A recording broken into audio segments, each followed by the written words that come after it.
Just little things. I think we're shooting ourselves in the foot, for, maybe like with technique and stuff like that. But there's no major issues with this offense. There's nothing that sort of nature.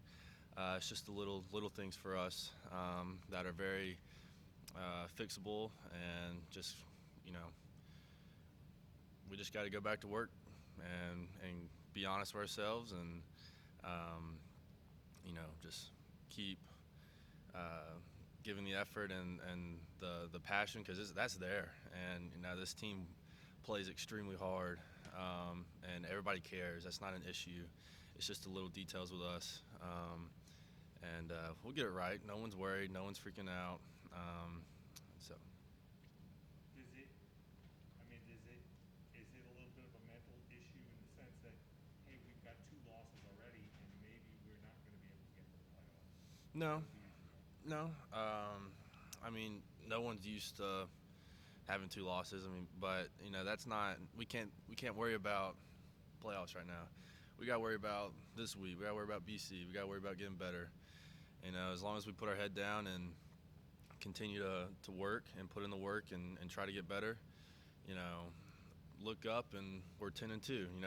Who knows what can happen? You never know. We're still in September, so nobody's worried about that right now.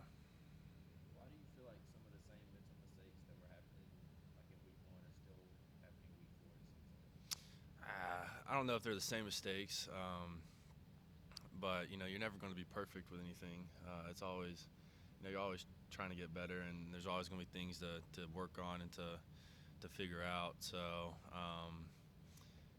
I think it's just the way this team is. We just got to continue to um, really, really focus on the little details.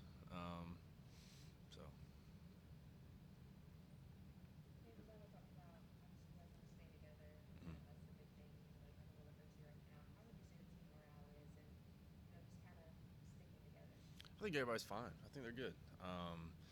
You know, yeah, like, we want to win. Like that's what we do here. And so there's that part of it. But no one's quitting on each other. No one's pointing fingers. That's not who we are. It's not the culture here. Everybody's just like, all right, how can we get better? It's time we need to really fix things that need to be fixed. But no one's pointing fingers. No one's doing nothing like that.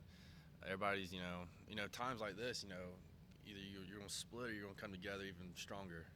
Because outside world, everybody on Twitter and media, they're like, what the heck's going on? Trash, and just it's all negative stuff. And so, this is really the time where we come even closer together, and the bond that you have with each other becomes stronger. And so, I'd say overall everything's good. You know, we want to win. We want to fix the things, but there's no pointing fingers, nothing like that. What's that balance like of holding people accountable but not, like calling them out, I guess? Yeah, I mean, I think just kind of the way Coach Sweeney's just kind of built the culture here. I mean, like everybody holds each other accountable. Like there, kind of like you said, there's a fine line of just like being a jerk and calling someone out. And then just holding them accountable because you care for them and you want them to do their best. And we have a lot of those guys like that. Everybody wants to hold each other accountable. It's my job. It's Braden's job to hold the tight ends accountable. It's my job to hold Braden accountable. It's his job to hold me accountable. And it's like that in every position group. Same thing for the coaches. They're holding each other accountable as well. So yeah, I'd say everybody here, especially this team this year, they do a good job of holding each other accountable, and we're honest with each other. I mean, and especially offense. I can't really speak for defense, but like in our meetings, we we'll sit down and like, all right, look, this is where we gotta get better. We're not on the same page right here, and this is where you need to get better, so and so, or like we have those meetings. We're honest with each other. So yeah. Who do you feel like some of the leaders on offense are, and do you feel like y'all are lacking in any ways in leadership, or do you feel like that's been good this year? I don't think we're lacking leadership. I think the offensive leaders have been the guys that were recognized in fall camp. I say DJ's a leader. You know, uh, they kid's young, but man, like that kid, he puts so much effort in. He works so hard, and I'm extremely proud of DJ. I really am. You got Jordan McFadden and Bob Course at O line. Those guys are the rock of the O line. And receivers, you got Justin. He's the vet. He's extremely experienced, and those guys just kind of you know watch what he does and trying to learn from the best. In tight ends, I'd say it's Braden and me, um, but there's no lack of leadership on this team. There really isn't. I mean, this is my third year here, and this might be um, just like overall amount of like hard workers we have. I mean, like guys really care. Like, there's not an issue at practice. Like we're going 110% every day, all day. So that's not an issue at all. Davis, you're around Coach Elliott as much as anybody. Mm. How's he dealing with all the criticism he's getting right now? Do you feel for him right now? Um, Coach E's Coach E, and being an OC a lot of criticism comes with that job. But he has stayed the same. He's the rock of our for tight ends specifically. He's the leader of our room. And um, he can't worry about what everybody says about him. Because he's got to lead the offense. He's the leader of the offense, and he's done a great job with that. And I mean, for all the people that are criticizing him, I mean, he's not to blame. He really isn't. He's not the guy that needs to be blamed. It's the players are the ones that play. And he's had great game plans every week, and it's just a lack of execution on our part in some areas. But Coach E's done a great job of just kind of keep staying inside out is what I kind of best describe it as. He's not really, you can't listen to it, especially being an OC and with all the criticism that comes with that. He's done a great job. He's been a great example for us because it's very easy right now being 2-2 to listen to everybody from the outside and what everybody's saying about us, and it's extremely easy to do that right now. But we can't do that. If we want to stay together, we can't do that.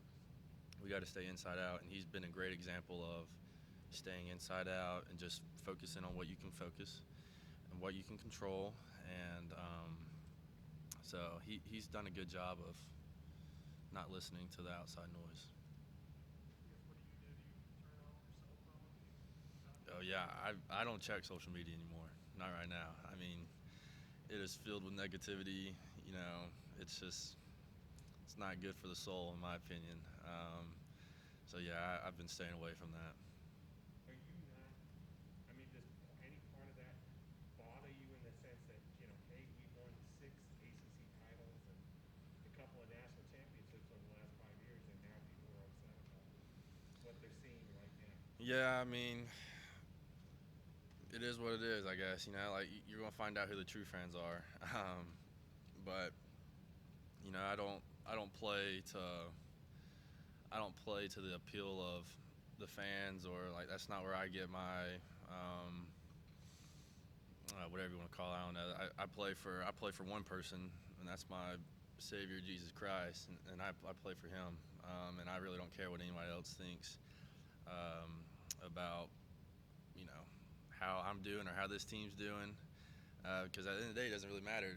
What matters is how we think ourselves, what we think about this team. So. Davis, do you feel like Where do you feel like the communication is among the offensive line and tight ends, just in terms of the blocking and run blocking? Mentioned that's still a work in progress. Is that still an issue? Do you feel like? And how do you sort of speed that process along? I don't really think it's an issue. I thought we did a really good job of it this week. We've had to put in extra time to be on the same page about whatever our game plan is, and that comes with it. I mean, I've had to do that all 3 years I've been here. There's a lot that we have to communicate. It's not just very simple things. I mean, the defense can change a look, and I've got 2 or 3 calls I have to make potentially just on that one play. I mean, it's very complex, and so, but I feel like, yeah, like we struggled with that a little bit at the beginning. I feel like we're progressing pretty good, and I thought we did a very good job this week of being on the same page. I mean, obviously, you're not gonna be perfect every time, never, but um, I feel good where we're at communication-wise between us two.